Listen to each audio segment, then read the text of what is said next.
Hello everyone, this is Mohan Boya. Welcome to our YouTube channel. Class 10th Geography Chapter 2 Forest and Wild Resources గురించి ఈ చాప్టర్లో చూద్దాం, ఈ వీడియోలో చూద్దాం.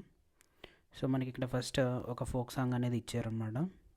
So northern part of west బెంగాల్లో ఏ విధంగా మౌంటైన్స్, రివర్స్, స్ప్రింగ్స్ అంటే నేచర్తో ట్రైబల్ పీపుల్ ఏ విధంగా ఇంటిగ్రేట్ అయి ఉంటారో అనేది ఈ ఫోక్ సాంగ్ ద్వారా మనకు అర్థమవుతుంది. So we share this planet with millions of other living beings. మనం ఈ ప్లానెట్ని హ్యూమన్స్తో పాటు మిలియన్స్ ఆఫ్ ఆర్గానిజమ్స్ అన్నీ కూడా కలిసి జీవిస్తుంటాయి. దాంట్లో మైక్రో ఆర్గానిజమ్స్, బ్యాక్టీరియా, లైకెన్స్, అలాగే ట్రీస్, బ్యానియన్ ట్రీస్, మర్రి చెట్లు, ఎలిఫెంట్స్, బ్లూ వేల్స్ ఇవన్నీ ఉంటాయి. సో వీటన్నిటితో పాటు కలిసి జీవిస్తుంటాం. సో మనిషి కూడా ఒక అనిమల్ కింగ్డమ్లో ఒక party. So this entire habitat we live in as immense biodiversity.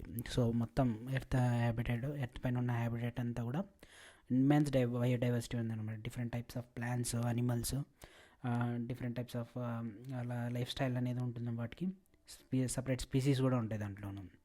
So we humans also along with all living organism form a complex web of ecological system in which we are only a part and very much dependent on this system for our own existence. So humans కూడా ఈ living ఆర్గానిజమ్స్లో ఒక part అనమాట. ఇది ఒక ecological system అనమాట.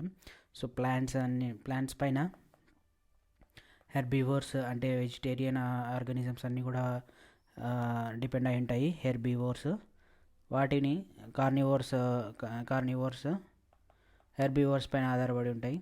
Herbivores పైన carnivores ఆధారపడి ఉంటాయి. కార్నివోర్స్ తర్వాత ఓమ్నివోర్స్ ఉంటాయి. అంటే హ్యూమన్స్, కాక్రోచెస్ అనమాట. ఓమ్నివోర్స్ అంటే both can eat vegetarian, non vegetarian. So ప్లాంట్స్ని, అనిమల్స్ని కూడా తినే ఉంటాయి. అంటే ఇది ఒక కాంప్లెక్స్ వెబ్లోనూ మనం హ్యూమన్స్ డిపెండ్ అయి ఉంటాం. అలా కాకుండా ప్లాంట్స్ని రిమూవ్ చేస్తే ఫస్ట్ అసలు ప్లాంట్సే మొత్తం డిఫారెస్టేషన్ చేసి ఆ ప్లాంట్స్ లేకపోతే హెర్బివోర్స్ ఉండవు అనమాట. అంటే మేకలు, గొర్రెలు లాంటి ఆవులు ఇలా వాటికి ఫుడ్ ఉండదు. వాటికి ఫుడ్ ఉండకపోతే కార్నివోర్స్. సో తర్వాత మనకి హ్యూమన్స్కి ఇలా ఫుడ్ ఉండదు అనమాట. సో ఇదంతా ఒక complex web of ecological system అంటే ఒకదానిపైన ఒకటి డిపెండ్ అయి ఉంటాం. సో హ్యూమన్స్ కూడా చాలా వాటిపైన డిపెండ్ ఉంటాం. మనకి ఆక్సిజన్ కావాలి, సో ప్లాంట్స్ పైన డిపెండ్ అయి ఉంటాం. సో మనం ఎంత సొఫిస్టికేటెడ్ టెక్నాలజీ వచ్చినా, ఎంత ఫ్యాక్టరీస్లో ఆక్సిజన్ తయారు చేయగలిగినా కానీ నేచర్ ప్లాంట్స్ క్రియేట్ చేసే, ఫారెస్ట్ క్రియేట్ చేసే ఆక్సిజన్ని అంత ఆ లెవెల్లో ఎర్త్ పైన క్రియేట్ చేయలేమన్నమాట. అలాగే మనకి అనిమల్ రేరింగ్ ద్వారా కూడా మనకి మీట్ కానీ, ఎగ్స్ కానీ, మిల్క్ ప్రొడక్షన్ కానీ ఇవన్నీ జరుగుతాయి. అలాగే మనకి అనిమల్స్ని కూడా ఇప్పటికీ స్టిల్గా మనం ఇండియన్ అగ్రికల్చర్లో అనిమల్స్ని యూస్ చేస్తాము. అలాగే అనిమల్ రేరింగ్కి మనం కౌస్, బఫెలోస్ యూస్ చేసి వాటిని మిల్క్ని, అలాగే మీట్ కోసము యూస్ చేస్తారు. షీప్, గోట్ ఇవన్నీ కూడా యూస్ చేస్తాం. అంటే డిపెండెంట్ అని ఉంటామండి. ఒక కాంప్లెక్స్ ఎకలాజికల్ సిస్టమ్ ఉంటుంది. సో ఒకరిపైన ఒకరు ఒకరి ఎగ్జిస్టెన్స్ కోసం ఒకరిపైన ఒకరు ఆధారపడాల్సి ఉంటుంది. సో ప్లాంట్స్, మైక్రో ఆర్గానిజమ్స్ అన్నీ కూడా క్వాలిటీ ఎయిర్ని మనం ఏదైతే పీల్చుకుంటామో అవి రీక్రియేట్ చేయగలం. అలాగే మనకి వాటర్ కావాలి. సో అలాగే సాయిల్ కావాలి. మనం అగ్రికల్చర్ని కల్టివేట్ చేస్తే మనం ఫుడ్ అనేది జనరేట్ చేసుకుంటాం. సో అగ్రికల్చర్ చేయాలంటే ఫస్ట్ సాయిల్ ఉండాలి. సో సాయిల్ నేచర్ క్రియేట్ చేస్తుంది అది. అలాగే మనకి వాటర్ కావాలి. సో మన సర్వైవల్కి, అలాగే అగ్రికల్చర్కి, వీటన్నిటికీ వాటర్ కావాలి. సో వాటర్ నేచర్ క్రియేట్ చేయగలదు కానీ హ్యూమన్స్ క్రియేట్ చేయలేరు అనమాట. సో మనము ఎక్కువ కాంప్లెక్స్ ఎకాలజీ సిస్టంలో ఒకరి దానిపైన ఒకటి డిపెండ్ అయి ఉంటాం. సో ఏది లేకున్నా, మనకి సాయిల్ లేకున్నా, వాటర్ లేకున్నా, ప్లాంట్స్ లేకపోయినా మనం సర్వైవ్ అవ్వలేమన్నమాట. సో ఫారెస్ట్ అనేవి మెయిన్ కీ రోల్ ప్లే చేస్తాయి దీంట్లోన. సో మనకి ప్రైమరీ ప్రొడ్యూసర్స్ అంటాం వాటిని. సో వాటిని సన్లైట్ ఉపయోగించుకొని ఫోటోసింథసిస్ ప్రాసెస్ ద్వారా ఫుడ్ని జనరేట్ చేయగలవు. సో అందుకే వాటిని ప్రైమరీ ప్రొడ్యూసర్స్ అంటాం. అంటే డైరెక్ట్ సన్లైట్ ఉపయోగించుకొని ఫుడ్ని తయారు చేయగలదు. సో ప్రైమరీ ప్రొడ్యూసర్స్ అంటాం. And which all other living beings depend. So వాటిపైన ప్లాంట్స్ పైన హెర్బివోర్స్, ప్లాంట్స్ పైన హెర్బివోర్స్ డిపెండ్ అయి ఉంటాయి. హెర్బివోర్స్ పైన కార్నివోర్స్ డిపెండ్ అయి ఉంటాయి. సో ఓమ్నివోర్స్ అంటే హెర్బివోర్స్ని, కార్నివోర్స్ రెండు తినే ఓమ్నివోర్స్. సో ఈ విధంగా ఈ ఫుడ్ చైన్ కానీ సిస్టమ్ కానీ ఒకరి దానిపైన ఒకటి డిపెండ్ అయి ఉంటుంది. Next biodiversity or biological diversity అంటే ఏంటో చూస్తే immensely rich wild life and cultivated species ఉంటే దాన్ని బయోడైవర్సిటీ అంటాం అనమాట. అంటే different types of plants, different types of animals అన్నీ కూడా క్లోజ్లీ ఇంటిగ్రేటెడ్ అయ్యి ఒక సిస్టంలో మల్టిపుల్ నెట్వర్క్స్ అయ్యి ఒక దానిపైన ఒక డిపెండ్ అవ్వడం అని, ప్లాంట్స్ పైన అనిమల్స్ పైన, ఇంకా కార్నివోర్స్, హెమ్నివోర్స్, ఇలా ఒక దానిపైన డిపెండ్ అయ్యి different types of animals, plants అన్నీ ఉంటే దాన్ని బయోడైవర్సిటీ అంటాము. సో ఒక కంట్రీ ఒక కంట్రీ రిచ్ ఇన్ బయోడైవర్సిటీ అంటే ఆ కంట్రీలో డిఫరెంట్ టైప్స్ ఆఫ్ ఫారెస్ట్స్ ఉన్నాయి. సో ఆ ఫారెస్ట్లోనే different types of plants, animals అన్నీ కూడా సర్వే అవుతున్నాయి అని మీనింగ్ అనమాట. బయోడైవర్సిటీ రిచ్ అని మీనింగ్. సో అది బయోడైవర్సిటీ అంటే. Next flora and fauna. So flora అంటే ప్లాంట్స్, ఫోనా అంటే అనిమల్స్ అని మీనింగ్. ఫ్లోరా అండ్ ఫోనా ఏంటండి అంటే plants and animals in India అని మీనింగ్. సో ఒక హ్యాబిటేట్లో ఉండే ప్లాంట్స్ని, అలాగే ఒక హ్యాబిటేట్లో ఉండే ప్లాంట్స్ని అయితే ఫ్లోరా అని పిలుస్తారు, అదే అనిమల్స్ని అయితే ఫోనా అని పిలుస్తాం అనమాట. సో మన చుట్టూ చూస్తే if you look around you will able to find that there are some animals and plants which are unique in your area. So ఒక ఏరియాలో ఒక ఆర్గానిజమ్స్ అన్ని రిచ్ ఉంటాయి అనమాట. ఇప్పుడు రాజస్థాన్ డెజర్ట్లో చూసుకుంటే, రాజస్థాన్ డెజర్ట్లో క్యామెల్స్ అనేది ఒక ఆ ఏరియాలో క్యామెల్స్, అలాగే ప్లాంట్స్లో చూసుకుంటే మనకి ఒపన్షియా ఇలాంటివి గ్రో అవుతాయి. అంటే ఆ ఏరియాకే స్పెషల్ అవి. సో వేరే ఏరియాలో థిక్ ఫారెస్ట్లు అంటే రైన్ ఫారెస్ట్లో అవి పెరగవు, ఎందుకంటే అక్కడ ఉన్న హ్యాబిటాట్ వేరు, ఇక్కడ ఉన్న హ్యాబిటాట్ వేరు అనమాట. క్లైమాటిక్ కండిషన్స్ కానీ వాటి సర్వైవల్కి వేరు ఉంటాయి. అంటే కొన్ని అనిమల్స్, ప్లాంట్స్ అన్నీ కూడా యూనిక్ ఉంటాయి కొన్ని ఏరియాకి. India is one of the world's richest countries in terms of it's vast array of biological diversity. This is possible twice or thrice the number yet to be discovered. You have already studied in detail about the extent and variety of forest and wildlife resources in India. So ఫారెస్ట్లో ఉన్న wild life resources గురించి, అలాగే variety of forest గురించి కూడా discuss చేసాము. So you may have realize the importance of these resources in our daily life. These diverse flora and fauna are so well integrated in our daily life that we take these for granted. So ఈ flora and fauna అనేది కూడా మన daily లైఫ్లో integrate అయి ఉంటుంది. మనం అయినా కానీ వాటిని గ్రాంటెడ్గా తీసుకోవడం అంటే పెద్దగా ఇంపార్టెన్స్ అసలు ఇవ్వం అన్నమాట వాటికి. But lately they are under great stress mainly due to insensitive to our environment. So environment పట్టించుకోకున్నట్లు మనము ఎన్విరాన్మెంట్ పొల్యూట్ చేస్తున్నాము, దాని ద్వారా వాటికి ఎఫెక్ట్ అవుతుంది అనమాట. ఫారెస్ట్ అంతా కూడా డిఫారెస్టేషన్ చేస్తున్నాము, ఎఫెక్ట్ అవుతుంది అనమాట. అంటే we are insensitive to our environment, దానివల్ల అవి హెవీ స్ట్రెస్కి గురవుతున్నాయి. సో వాటిని కన్జర్వ్ చేయాలన్నమాట. ప్రొటెక్షన్ చేయడానికి మనకి conservation of forest and wild life in India అని చూద్దాం అనమాట, ఏ విధంగా వాటిని ప్రొటెక్ట్ చేసుకోవాలని. Conservation in the background of rapid decline in wild life population and forestry has become essential. So wild life population అనేది చాలా గ్రేట్గా తగ్గిపోతుంది అన్నమాట. ఒకప్పుడు వేలల్లో పులులు ఉండేవి, ఇప్పుడు జస్ట్ 2000 మొత్తం 2000 కంటే తక్కువ ఉన్నాయి అనమాట. అంత తక్కువ ఉన్నాయి. ఒకప్పుడు 50,000 పైన 60,000 పైన టైగర్స్ ఉండేవి. అలాగే ఎలిఫెంట్స్ కూడా వేలల్లో ఉండేవి. వాటన్నిటిని సరదా కోసం, హంటింగ్ కోసం బ్రిటిష్ పీరియడ్లో అంతా కూడా, దాని తర్వాత ఫ్రీడమ్ ఎర్లీ పీరియడ్ అంతా కూడా హంటింగ్, పోచింగ్ చేసేవాళ్ళు. వెళ్ళి ఆ టస్క్స్ కోసము, ఎలిఫెంట్స్ టస్క్స్ కోసము, స్కిన్ కోసము ఈ విధంగా పోచింగ్ అనేది జరిగేది అనమాట. సో ఇది ఒక ఎగ్జాంపుల్ అనమాట. అలాగే బ్లాక్ బగ్స్ ఇవన్నీ హంటింగ్ గురయ్యాయి. సో ఈ వైల్డ్ లైఫ్ పాపులేషన్ని కన్సర్వ్ చేసుకోవడానికి, అలాగే మన ఫారెస్ట్లో ఉన్న డిఫరెంట్ టైప్స్ ఆఫ్ ప్లాంట్ స్పీసీస్ని ప్రొటెక్ట్ చేసుకోవడానికి మనకి చాలా అవసరం ఉంది. సో అందుకే మనకి కన్జర్వేషన్ అనేది preserves the ecological diversity and our life support system. So conservation అంటే వాటిని ప్రొటెక్షన్ చేసుకొని కన్జర్వ్ చేసుకునేది అనేది ఎకలాజికల్ డైవర్సిటీని ప్రిజర్వ్ చేస్తుంది. అలాగే లైఫ్ సపోర్ట్ సిస్టమ్స్ని కూడా మనకి ప్రొటెక్ట్ చేస్తుంది అనమాట. Like water, air and soil ఇవన్నీ కూడా అవి మనకి అవైలబుల్గా ఉంటాయి. So it also preserves the genetic diversity of plants and animals for better growth of species and breeding. అలాగే చాలా అనిమల్స్ ఎక్స్టెంట్ అయిపోయాయి అనమాట. సో అలా జరుగుతున్నట్ల different types of genetic diversity అనేది ఉంటుందన్నమాట. అంటే డిఫరెంట్ టైప్స్ ఆఫ్ స్పీసీస్ అనేవి పుడతాయి. అలాగే అనిమల్స్ కూడా డిఫరెంట్ టైప్స్ ఉంటాయి. దానివల్ల బెటర్ గ్రోత్ ఆఫ్ స్పీసీస్ జరుగుతుంది, బ్రీడింగ్ అనేది జరుగుతుంది. ఎగ్జాంపుల్కి అగ్రికల్చర్లో మనము ట్రెడిషనల్ క్రాప్స్ పైన డిపెండెంట్ అయి ఉన్నాము. ఇంకా అలాగే fisheries to are heavily dependent on the maintenance of aquatic biodiversity. So మనం ఎంత హైబ్రిడ్ ప్లాంట్స్ అవన్నీ కానీ గ్రో చేయగలన్నా మనకి ట్రెడిషనల్ ప్లాంట్స్ ఉంటేనే ఆ జెనెటిక్ డైవర్సిటీ అనేది వాటి ద్వారా మనం క్రియేట్ చేయగలం. డైరెక్ట్ ఇంతకుముందు అంటే ఎర్లియర్ స్పీసీస్ ఏం లేకున్నట్ల న్యూ స్పీసీస్ అనేది క్రియేషన్ చేయడం అనేది ఇంపాసిబుల్ కాబట్టి. So in the 1960s and 1970s, conservationists demanded a national wildlife protection program. So 1916లో ఒక కన్జర్వేషన్ ప్రోగ్రామ్ నేషనల్ వైడ్గా ఉండాలని చెప్పారు. డిమాండ్ అనేది ఉందండి అనమాట. సో అప్పుడే Indian wild life protection act అనేది 1972లో ఇంప్లిమెంట్ చేశారనమాట. దీని ద్వారా వేరియస్ ప్రొవిజన్స్ హ్యాబిటేట్స్ని ప్రొటెక్ట్ చేయడానికి ఉన్నాయన్నమాట.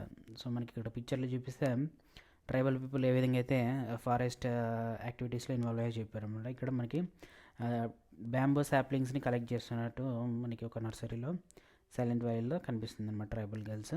అలాగే tribal women minor forest produce ఏదైతే ఫారెస్ట్లో దొరుకుతుందో ఫ్రూట్స్ కానీ ఫ్లవర్స్ కానీ వాటిని కలెక్ట్ చేసుకొని ఇక్కడ లోకల్ మార్కెట్లో సెల్ చేస్తున్నారు. అలాగే leaf litter collection by women folks, ఇక్కడ లీఫ్ని కలెక్ట్ చేసుకుంటున్నారు హౌస్ కోసం, లైక్ కుకింగ్ ఫ్యూయల్గా ఉపయోగించుకుంటారు అనమాట వాటిని. సో కుకింగ్ ఫ్యూయల్గా ఉపయోగించుకుంటారు. అలాగే మనకి దాని ద్వారా ఈ ఫారెస్ట్ కూడా క్లియర్ అవుతుంది. అలాగే ఈ అంటే ఇంటిగ్రేషన్ అంటే ఉమెన్ ట్రైబల్ ఉమెన్ ఏ విధంగా ఇంటిగ్రేట్ అయి ఉంటారు ఎకోసిస్టంలో, ఫారెస్ట్ ఎకోసిస్టంలో అని మనకి పిక్చర్లో తెలియజేస్తుంది అన్నమాట. అలాగే మనకి ఏదైతే డిమాండ్ ఏర్పడిందో ఈ ఫారెస్ట్ని కన్జర్వ్ చేయాలని 1960లో, దాని ద్వారా మనకి Indian wild life protection act అనేది తీసుకొచ్చారు. దీని ద్వారా హ్యాబిటేట్స్ని ప్రొటెక్ట్ చేస్తారు.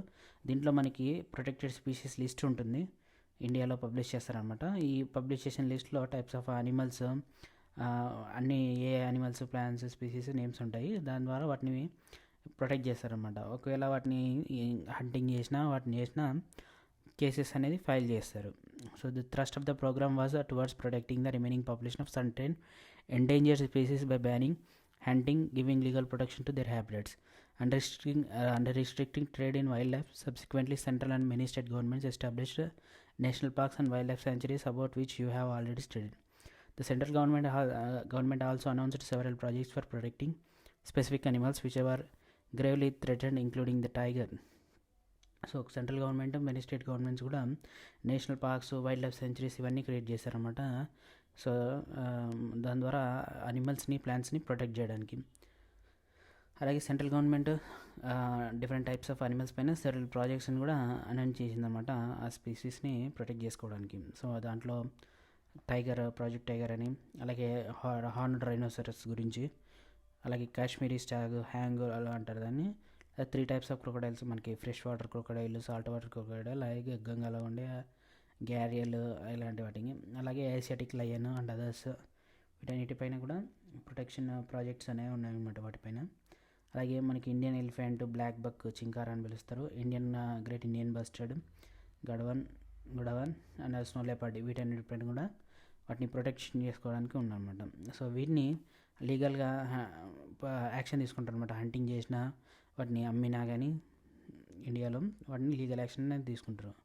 సో దాంట్లో ప్రాజెక్ట్స్లో 1972లో ఇంప్లిమెంట్ చేసిన ప్రాజెక్ట్స్లో ప్రాజెక్ట్ టైగర్ కూడా ఉంది. ఇది wild life species in faunal వెబ్లో 1973లో ప్రాజెక్ట్ టైగర్ని కండక్ట్ చేశారు. సో అథారిటీస్ అంతా కూడా రిలీజ్ అనమాట. సో ఒకప్పుడు 55,000 ఉండేవి పులి పాపులేషను 19th centuryలో మొత్తం కూడా. సో 1973కి వచ్చేసరికి ఆల్మోస్ట్ 1800 ఉన్నాయి. అంత పాపులేషన్ డిక్లైన్ అయిపోయింది అనమాట. సో అందుకే టైగర్ని ప్రొటెక్ట్ చేసుకోవాలని చెప్పేసి ప్రాజెక్ట్ టైగర్ అని తీసుకొచ్చారు. సో దీని ద్వారా టైగర్ పాపులేషన్ని ఇంక్రీజ్ చేయడం అనమాట. సో అలాగే వాటిని పాపులేషన్ తగ్గకున్నట్ల ఏదైతే హంటింగ్ చేస్తారో, పోచింగ్ చేస్తారో అంటే వాటిని హంట్ చేసి టైగర్ స్కిన్ తీసుకోవడము, అలాగే దాని పులి కూరలు తీసుకోవడం ఇవన్నీ జరుగుతుంది. అలాగే పంజా, నెయిల్స్ అన్నీ కలెక్ట్ చేసుకొని అమ్ముతుంటారు అనమాట. సో ఇలా ట్రేడ్ కోసం చేసే పోచింగ్, అలాగే హ్యాబిటేట్ డిఫారెస్టేషన్ జరుగుతుంది. అలాగే హ్యూమన్ హ్యాబిటేషన్ అనేది కూడా ఇంక్రీజ్ అవుతుంది అనమాట. హ్యూమన్ సెటిల్మెంట్స్ కూడా ఇంక్రీజ్ చేస్తున్నారు. ఈ విధంగా దాని హ్యాబిటేట్ ఏదైతే న్యాచురల్గా పులి తిరుగుతుందో ఆ హ్యాబిటేట్ని స్ట్రింక్ అయిపోతుంది. అలాగే ప్రే బేస్ స్పీసీస్ కూడా తగ్గుతున్నాయి అనమాట. హ్యూమన్ పాపులేషన్ పెరుగుతుంది, దానివల్ల ఫారెస్ట్లో ఉండే different types of species effect కూడా పాపులేషన్ కూడా తగ్గుతుంది. దానివల్ల న్యాచురల్గా టైగర్ హంట్ చేసి తీసుకునే ఫుడ్ ప్రే బేస్ స్పీసీస్ అన్నీ కూడా తగ్గిపోతున్నాయి. The trade of tiger skins and the use of their bones in traditional medicines. So tiger skins tiger స్కిన్స్ని ట్రేడ్ చేస్తారు. అలాగే బోన్స్ని కూడా ట్రెడిషనల్ మెడిసిన్లో సౌత్ ఈస్ట్ ఏషియన్లో కంట్రీస్లో అన్నింటిలో కూడా యూజ్ చేస్తారనమాట. సో దానివల్ల టైగర్ పాపులేషన్ అనేది చాలా తగ్గిపోయింది. సో ఎక్స్టెంట్ అయ్యే ఛాన్స్ వరకు వచ్చిందనమాట. అప్పుడు మనకి ఇండియాలో నేపాల్లోనూ ఎక్కువ హ్యాబిటేట్ ఉన్నాయన్నమాట. ఇండియా నేపాల్ 2 కంట్రీస్లోనూ almost 2/3 of tiger population survive అవుతుంది. సో ఈ 2 నేషన్స్లోనే మనకి ఎక్కువగా పోచింగ్, ఇల్లీగల్ ట్రేడింగ్ అనేది ఎక్కువగా జరుగుతుంది. సో అందుకే మనకి ప్రాజెక్ట్ టైగర్ ద్వారా వీటన్నిటిని అరికట్టడానికి, సో అనిమల్ని చంపినా వాటిని ట్రేడ్ చేసినా, అనిమల్ టైగర్కి సంబంధించిన నెయిల్స్ కానీ కూరలు కానీ వాటిని స్కిన్ కానీ ట్రేడ్ చేసినా కానీ వైల్డ్ లైఫ్ యాక్ట్ ప్రకారం వాళ్ళపైన కేసెస్ ఫైల్ చేస్తారనమాట. సో ప్రాజెక్ట్ టైగర్ ద్వారా వైల్డ్ లైఫ్ క్యాంపెయిన్స్ అన్నీ రన్ చేస్తున్నారు అనమాట వరల్డ్లోనూ, అలాగే ఇండియాలోనూ 1973 నుంచి. So tiger conservation has been viewed not only as an effort to save an endangered species but with equal importance as a means of preserving biotypes of sizable magnitude. So వాటిని టైగర్స్ని protect చేయడమే కాకుండా అలాగే వాటిని endangered species అన్నిటిని కూడా మనకి స్పెషల్గా ఒక టైగర్ రిజర్వ్ అని రిజర్వ్స్ అని, అంటే టైగర్ హ్యాబిటాట్ని టైగర్ రిజర్వ్స్గా క్రియేట్ చేసి వాటిని ప్రొటెక్ట్ చేయడం అన్నమాట. లైక్ మనకి జిమ్ కార్బెట్ నేషనల్ పార్క్స్ ఉన్నాయి ఉత్తరాఖండ్లో, అలాగే సుందర్బన్స్ నేషనల్ పార్క్ వెస్ట్ బెంగాల్లో, బాంధవ్గఢ్ నేషనల్ పార్క్ మధ్యప్రదేశ్లో, Sariska wildlife sanctuary Rajasthan, Manas tiger reserves in Assam and Periyar tiger reserve in Kerala అని ఇవన్నీ కూడా కొన్ని టైగర్ రిజర్వ్స్ అనమాట ప్రాజెక్ట్ టైగర్లో భాగంగా. అలాగే conservation projects are now focusing on biodiversity rather than one of its components. There is now a more intensive search for different conservation measures. Increasingly, even insects are beginning to find a place in conservation planning. So conservation projects అన్నీ కూడా మొత్తం biodiversity పైన focus చేస్తున్నారు అనమాట. Not only ఒక species పైన focus ఉండదన్నమాట. So దీంట్లో మనకి కన్జర్వేషన్ మెజర్స్లో అనేది ఆ లిస్ట్ అనేది ఇంక్రీజ్ అవుతుంది. దాంట్లో ఇన్సెక్ట్స్ కూడా ఇంక్లూడ్ అయ్యిందన్నమాట. వైల్డ్ లైఫ్ యాక్ట్ ఆఫ్ 1986 ప్రకారం ఇచ్చిన నోటిఫికేషన్లో బటర్ఫ్లైస్ ఉన్నాయి, several hundreds of butterflies, moths, beetles, one dragonfly అనేది కూడా ప్రొటెక్టెడ్ స్పీసీస్ లిస్ట్లో ఇంక్లూడ్ చేశారనమాట.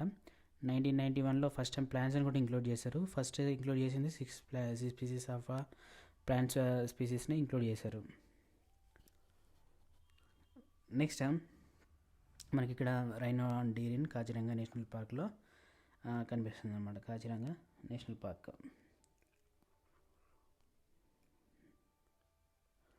అలాగే types and distribution of forest and wildlife resources చూస్తే మనకి ఇండియా మొత్తం vast forest wildlife resources ఉన్నాయి. సో వాటిని కన్సర్వ్ చేయడానికి, వాటిని మేనేజ్ చేయడం, కంట్రోల్ చేయడం, రెగ్యులేట్ చేయడం కష్టం అనమాట. సో అందుకే మన ఇండియాలో ఫారెస్ట్ అండ్ వైల్డ్ లైఫ్ రిసోర్సెస్ని గవర్నమెంట్ అన్న ఓన్ చేసుకుంటుంది, లేకపోతే ఫారెస్ట్ డిపార్ట్మెంట్ ద్వారా డిఫరెంట్ డిపార్ట్మెంట్స్ కానీ ఓన్ చేసుకుంటాయి. సో వాటిని క్లాసిఫై చేశారనమాట ఫారెస్ట్ని. So reserve forest, protected forest అని, అన్క్లాస్డ్ ఫారెస్ట్ అని. సో రిజర్వ్ ఫారెస్ట్ అంటే ఆల్మోస్ట్ అక్కడ ఇలాంటి ఫ్యాక్టరీస్ కన్స్ట్రక్షన్ కానీ, హ్యూమన్ హ్యాబిటేషన్స్ కానీ, ఏదైతే ప్లాంట్స్, అనిమల్ స్పీసీస్కి డేంజర్గా ఉంటుందో వాటిని ఎక్స్టెన్షన్ ఛాన్సెస్ ఉంటాయో వాటన్నిటిని రిస్ట్రిక్ట్ చేయడం అంటాం. So more than half of the total forest land has been declared as reserve forest. So మన ఇండియాలో ఉన్న ఫారెస్ట్ ఏరియాలో ఆల్మోస్ట్ సగం పైన ఎక్కువగా రిజర్వ్ ఫారెస్ట్గా డిక్లేర్ చేశారన్నమాట. సో దీని ద్వారా most valuable as far as the conservation of forest and wildlife resources are concern. So ఏదైతే most valuable forest and wildlife resources ఉన్నో వాటన్నిటిని కూడా కన్జర్వ్ చేస్తున్నారు. అలాగే protected forest 1/3 of the total forest area. So మొత్తం ఇండియాలో 3 parts forest area ఉంటాయి. So 1/3 దాంట్లో ప్రొటెక్టెడ్ ఫారెస్ట్గా డిక్లేర్ చేశారన్నమాట ఫారెస్ట్ డిపార్ట్మెంట్. దాన్ని ప్రొటెక్ట్ చేస్తుంటుంది. So this forest land are protected from any further depression. అంటే ఆ ఫారెస్ట్లో ఉన్న ప్లాంట్స్, అనిమల్ స్పీసీస్ని వాటిని ప్రొటెక్షన్ జరుగుతూ ఉంటుంది. వాటి ప్రొటెక్షన్ అవి ఫర్దర్గా డిక్రీజ్ అవ్వకున్నట్లు చర్యలు తీసుకుంటారు. నెక్స్ట్ అన్క్లాస్డ్ ఫారెస్ట్ అంటే ఇంకా వీటిని క్లాసిఫై చేయడం అనమాట. జనరల్గా లార్జ్ ఏరియాస్లోన, వేస్ట్ ల్యాండ్స్లోన ఫారెస్ట్ గ్రో అవుతుంటుంది కదా, గవర్నమెంట్, ప్రైవేట్ ల్యాండ్స్లోన, ఇండివిజువల్ కమ్యూనిటీస్ ల్యాండ్స్లోన, అదే అన్క్లాస్డ్ ఫారెస్ట్. అంటే దాన్ని ఆ ఫారెస్ట్ని క్లాసిఫై చేయలేదని meaning. Reserve and protect forests are also referred to as a permanent forest estates maintained for the purpose of producing timber, forest produce, and for protective reasons. Madhya Pradesh has the largest area under permanent forest, constituting 75% of its total area. So Madhya Pradeshlo permanent forest కింద 75% forest area ఉంది total forest ఏరియాలో. So అలాగే జమ్మూ కాశ్మీర్, మధ్య Andhra Pradesh, Uttarakhand, Kerala, Tamil Nadu, west Bengal and మహారాష్ట్రలో కూడా large percentage of reserve forest ఉన్నాయి. బీహార్, హర్యానా, పంజాబ్, హిమాచల్, మధ్యప్రదేశ్, ఒడిశా, రాజస్థాన్లో అయితే bulk of it under protected forest. So ఈ స్టేట్స్లో ప్రొటెక్టెడ్ ఫారెస్ట్ ఎక్కువ ఉన్నాయి, ఈ స్టేట్లో రిజర్వ్ ఫారెస్ట్ ఉన్నాయి, ఈ స్టేట్లో ప్రొటెక్టెడ్ ఫారెస్ట్ ఉన్నాయి. Next all on north eastern states and parts of Gujarat have a very high percentage of their forest as unclassed forest. ఇది లోకల్ కమ్యూనిటీస్ అంటే నార్త్ ఈస్ట్ రీజన్ అంతా కూడా ట్రైబల్ పీపులే ఉంటుంది. సో కమ్యూనిటీ ఫారెస్ట్ అనేది ఉంటుంది, community పీపులే, tribal పీపులే వాటిని minor forest produce use చేసుకుంటూ వాటిని ప్రొటెక్ట్ చేస్తూ ఉంటారు అనమాట. Next gharial and the brink and bird deaths blame and dirty ఏమన్నా అని చూస్తే మనకి ఇక్కడ find out the reason for mention our problem అంటే క్లియర్గా అనిపిస్తుంది. సో గారియల్ పాపులేషన్ డిక్లైన్ అయిపోతుంది. సో మెయిన్ రీజన్ ఏంటంటే పొల్యూషన్ అనమాట, river water pollution. So main Ganga, Yamuna habitats అన్నీ కూడా రివర్ పక్కనంతా కూడా ఇంపార్టెంట్ సిటీస్ ఉన్నాయి. సో ప్రామినెంట్ సిటీస్ ఉన్నాయి. దానివల్ల ఇండస్ట్రియలైజేషన్ పెరిగి ఇండస్ట్రియల్ వేస్ట్ వాటర్ అంతా అంటే ఇండస్ట్రియల్ ఎఫ్లుయెన్స్ అంతా కూడా ఈ రివర్స్లోనే కలుస్తుంది అనమాట. సో దాని ద్వారా అక్కడున్న రివర్లో ఉన్న పాపులేషన్ ఏదైతే ఫిష్ పాపులేషన్ కానీ క్రొకడైల్ పాపులేషన్, ఆ ఫిషెస్ తిని బర్డ్ పాపులేషన్ కూడా డ్యామేజ్ అవుతుంది అనమాట. అంటే బర్డ్ పాపులేషన్ కూడా తగ్గిపోతుంది. దీని ద్వారా వాటర్ పొల్యూషన్ అనేది మెయిన్ రీజన్ అనమాట. ఈ species extension, aquatic animals, birds extinct అవ్వడానికి main reason water pollution. Next community and conservation అంటే కమ్యూనిటీస్ ఏ విధంగా కన్జర్వేషన్ ఎఫర్ట్స్ చేస్తాయో మన ఇండియాలో చూస్తే, కన్జర్వేషన్ స్టడీస్ అనేవి కొత్త ఏం కాదు మనకి ఇండియాలో. సో మనం వాటిని గ్రో చేస్తుంటాము. So forest also home to our traditional communities. మన చాలా ట్రెడిషనల్ కమ్యూనిటీస్ అన్నిటి కూడా ట్రైబల్ పీపుల్కి ఫారెస్ట్ అనేది హోమ్ అనమాట. సో కొన్ని ట్రైబల్ పీపుల్ అయితే అలో చేయరు ఇప్పటికీ కూడా.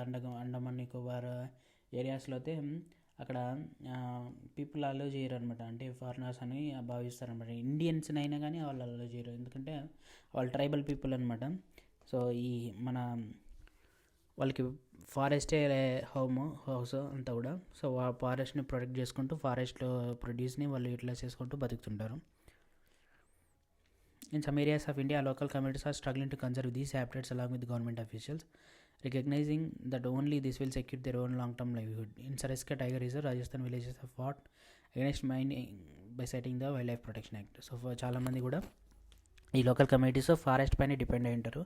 ఒకవేళ ఫారెస్ట్ ఎఫెక్ట్ అయితే వాళ్ళ లైఫ్స్ కూడా ఎఫెక్ట్ అవుతాయని ఫీల్ అవుతున్నారు అనమాట. సో మనకి ఎగ్జాంపుల్ సరిస్కా టైగర్ రిజర్వ్ చూస్తే రాజస్థాన్లో ఈ మైనింగ్ ద్వారా వాళ్ళకి చాలా విలేజెస్ డ్యామేజ్ అవుతాయని చెప్పేసి, సో విలేజెస్ అందరూ కూడా మైనింగ్ అగేనెస్ట్గా వైల్డ్ లైఫ్ ప్రొటెక్షన్ యాక్ట్ ద్వారా వాళ్ళు మైనింగ్ని అరికట్టారనమాట. సో వాళ్ళ అగేనెస్ట్గా ప్రొటెస్ట్ చేస్తారు కూడా. In many areas villages themselves are protecting habitats and explicitly rejecting government involvement. The inhabitants of 5 villages in Alwar district of Rajasthan have declared 1200 acres of forest as a Bhairav Deg sanctuary, declaring their own set of rules and regulations. So రాజస్థాన్లో 5 villages people అంతా కలిసి 1200 acres of ఫారెస్ట్ని వాళ్ళ community forest అంటే Bhairav Dev దాకో sanctuary అని declare చేశారు అనమాట. So వాళ్ళు ఆ ఫారెస్ట్ని వాళ్ళు ప్రొటెక్ట్ చేస్తారు. దాని ద్వారా ఆ ఫారెస్ట్లో హంటింగ్ కానీ వైల్డ్ లైఫ్ ప్రొటెక్షన్ కానీ జరుగుతుంది అనమాట. వైల్డ్ లైఫ్ అనిమల్స్ని హంటింగ్ చేయడానికి వీల్లేదు అనమాట, పోచింగ్ చేయడానికి వీల్లేదు. అలాగే అవుట్ సైడర్స్ కూడా ఫారెస్ట్లోకి ఎంట్రీ అయ్యేటట్టు చేయరు అనమాట ఫారెస్ట్ ప్రొడ్యూస్ కోసం. మనకి చాలా ఫేమస్ మూమెంట్స్ కూడా ఉన్నాయన్నమాట. చిప్కో మూమెంట్ అని, ఇది హిమాలయాస్లో ఫారెస్ట్ డిఫారెస్టేషన్ చేస్తుంటే ఆ ఉమెన్ చిప్కో పీపుల్ అంతా కూడా ఆ ట్రీస్ని హాక్ చేసుకుంటారు అనమాట. సో దాని ద్వారా వాళ్ళని కట్ చేసినా పర్లేదు, వాళ్ళు చనిపోయినా పర్లేదు, కానీ ట్రీస్ని ప్రొటెక్ట్ చేస్తామన్నమాట. ఇది ఫేమస్ చిప్కో మూమెంట్. ఇది డిఫారెస్టేషన్ని అగెనెస్ట్గా ఫైట్ చేసింది.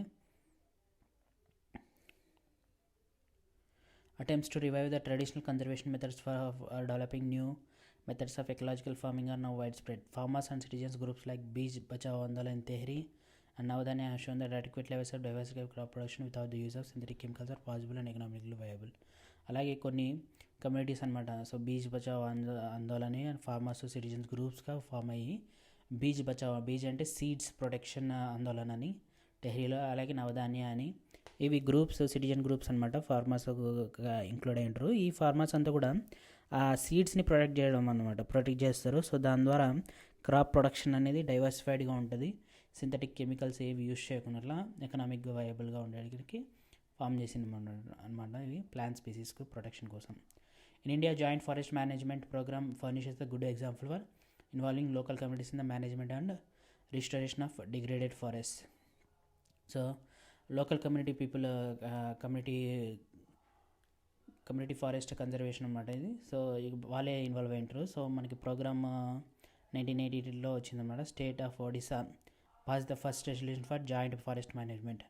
Joint forest management depends on the formation of local village institutions that undertake protection activities mostly on degraded forest land managed by forest department. So ఇది జాయింట్ ఫారెస్ట్ మేనేజ్మెంట్ ఏంటంటే government ఇన్స్టిట్యూషన్స్తో కలిసి local village people అంతా కూడా collaborate అయ్యి protection యాక్టివిటీస్ని conduct చేయడం అనమాట.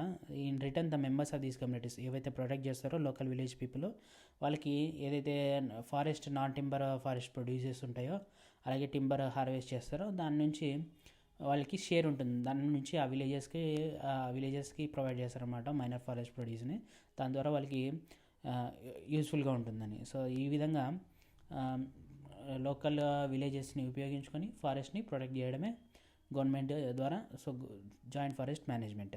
The clear lesson from the dynamics of both environmental destruction and reconstruction in India is that local communities everywhere had to be involved in some kind of natural resource management. So మన ఇండియాలో destruction జరిగింది forest, అలాగే reconstructions కూడా జరుగుతున్నాయి. So దీని ద్వారా ఏమర్థమవుతుందంటే మనకి local community help ద్వారానే ఈ న్యాచురల్ రిసోర్స్ మేనేజ్మెంట్ అనేది చేయగలము, ఇంకా బాగా చేయగలమని అర్థమవుతుంది. అలాగే లోకల్ కమ్యూనిటీస్ వాళ్ళ హెల్ప్ లేకుండా, వాళ్ళ ఫేవర్ లేకున్నట్ల ఫారెస్ట్ కన్జర్వేషన్ అనేది జరగదనేది అర్థం చేసుకోవాలి. But there is still long way to go before local communities are at the centre stage in decision making. Accept only those economic or developmental activities that are people centric, environment friendly, economically rewarding. So ఇది ఇంకా beginning స్టేజ్లోనే ఉంది community forest management అనేది. So ఇది పీపులే decision తీసుకోవాలన్నమాట. So economic వయబుల్గా ఉండేది, developmental యాక్టివిటీస్కి అడ్డు రాకున్నట్ల people సెంట్రిక్గా, environmental ఫ్రెండ్లీగా, ఎకనామికల్ రివార్డింగ్గా ఉండడానికి డెసిషన్స్ అనేది తీసుకోవాలన్నమాట. సో మనకి సాక్రెడ్ గ్రూవ్స్ అనేవి ఉన్నాయన్నమాట. ఈ సాక్రెడ్ గ్రూవ్స్ అంటే పవిత్రమైనవి, వాళ్ళ ఫారెస్ట్ని పవిత్రంగా భావిస్తారు అనమాట చాలా ట్రైబల్ పీపుల్. సో చాలా ట్రైబల్ పీపుల్ నేచర్ని వర్షిప్ చేస్తారు. అది ఏజ్ ఓల్డ్ ట్రైబల్ బిలీఫ్ అను. The creation of nature all have to be protected. Such beliefs have preserved several virgin forest in president called sacred groves, forest of god or goddesses. These patches of forest or parts of large forest have been left untouched by the local people and any interference with them is banned. Certain societies revere a particular tree which they have preserved from time immemorial. The Mundas and the Santal of Chotanagpur region worship Mahua, Basiala, Tifola and Kadamba, Anthocapulus Kadamba trees, and the tribals of Odisha, Bihar worship the tamarind and mango indifferently. అంటే చోటనాగ్పూర్ ఉండే Munda Santal tribal people ఈ మహువా అనే ప్లాంట్స్ని, అలాగే కదంబ వృక్షాలు అంటారు. So కదంబ, అంతోకాంపస్ కదంబ, అలాగే అంతోకాపలస్ కదంబ and Odisha బీహార్లో tribal people అయితే టామరెండస్ ఇండికా, మ్యాంజిఫెరా ఇండికా అని సాక్రెడ్ గ్రూవ్స్ వాళ్ళని పూజ చేస్తారనమాట. అలాగే మనకి చాలా సౌత్ ఇండియన్ ట్రైబల్ పీపుల్ అంతా కూడా రావి చెట్టు అలాగే మర్రి చెట్టుని కూడా సాక్రెడ్ గ్రూవ్స్ కానీ కన్సిడర్ చేస్తారన్నమాట. సాక్రెడ్ ఫారెస్ట్ అని, సాక్రెడ్ ట్రీస్.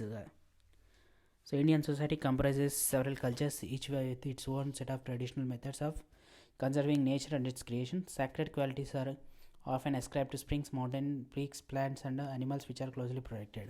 సో మన ఇండియన్ సొసైటీలో, హిందూ కల్చర్లో ట్రెడిషనల్ మెథడ్స్లో అన్ని కూడా నేచర్ని ప్రొటెక్షన్, వాటి క్రియేషన్ కన్సర్వ్ చేయడానికి ట్రెడిషనల్ మెథడ్స్ ఉన్నాయన్నమాట. మనము లైక్ స్ప్రింగ్స్ అని సాక్రెడ్ క్వాలిటీస్ ఉన్నాయంట్లో, అలాగే మౌంటైన్స్ని కూడా మనము శేషాచలం అని, అలాగే శ్రీపర్వతం అని, ఇలా మన దేవుళ్ళందరూ కూడా, హిందూ కల్చర్కి సంబంధించిన దేవుళ్ళందరూ కూడా ఈ కొండలపైన ఉన్నారని చెప్పేసి వాటికి కూడా సపరేట్గా ఉందన్నమాట. సో అరుణాచలంలో అరుణగిరి అని కొండ అంతా కూడా మహాశివునిగా భావిస్తామన్నమాట. సో ఈ విధంగా మౌంటైన్ పీక్స్, ప్లాంట్స్, అలాగే ప్లాంట్స్లో మనకి వేప చెట్టు, రావి చెట్టు, ఇది అలాగే యానిమల్స్లో మనకి ఆవుని, పూజించడం ఉంది. అలాగే నెమిలి వాహనము, నంది వాహనం అని చెప్పేసి ఇలా అనిమల్స్ని మన కల్చర్లో ఇంక్లూడ్ అన్నమాట. ట్రెడిషనల్ మెథడ్గా వాటిని ప్రొటెక్ట్ చేస్తున్నాము.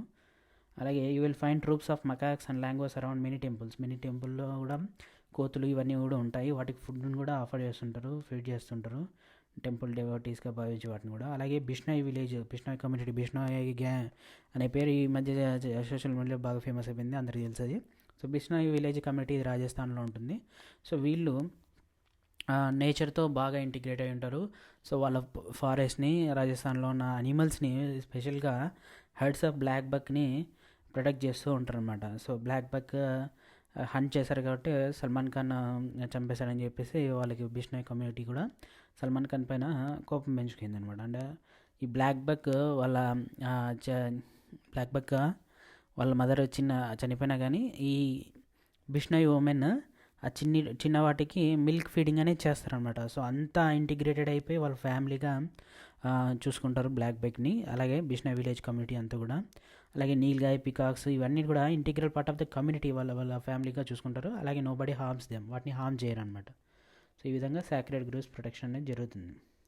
సో గౌతమ్ బుద్ధ కూడా మనకి ట్రీ గురించి కోట్ చేశారనమాట. ట్రీ అనేది ఒక పెక్యులర్ ఆర్గానిజము, అన్లిమిటెడ్ కైండ్నెస్ ఉంటుంది, బెనవలెన్స్ ఉంటుంది. అలాగే నో డిమాండ్ ఫర్ సస్టెనెన్స్, అది బతకడానికి నేను వాటర్ పోయండి అని కానీ, నన్ను ప్రొటెక్ట్ చేయండి అని కానీ ఏం అడగదు. అలాగే దాని ప్రోడక్ట్స్, ట్రీకి వచ్చే పండ్లు కానీ ఏవైనా కానీ ఫ్రీగా ఇచ్చేస్తుంది, ఎవరికి ఈ ప్రొటెక్షన్ ఇస్తుంది. అలాగే దాన్ని ఎండ నుంచి ప్రొటెక్షన్ ఇస్తుంది, వాన నుంచి ప్రొటెక్షన్ ఇస్తుంది. అలాగే దాని షేడ్ కూడా ఎవరైతే గొడ్డలతో దాన్ని నరకడానికి వచ్చిన వాళ్ళకి కూడా షేడ్ని ప్రొవైడ్ చేస్తుంది అని చెప్పేసి గౌతమ్ బుద్ధ ట్రీ యొక్క ప్రామినెన్స్ని తెలియజేస్తున్నారు అన్నమాట. సో ఈ విధంగా చాప్టర్ 2 కంప్లీట్ అయిపోయింది. నెక్స్ట్ వీడియోలో చాప్టర్ 3తో మళ్ళీ కలుద్దాం. Thanks for watching. Do subscribe to my channel.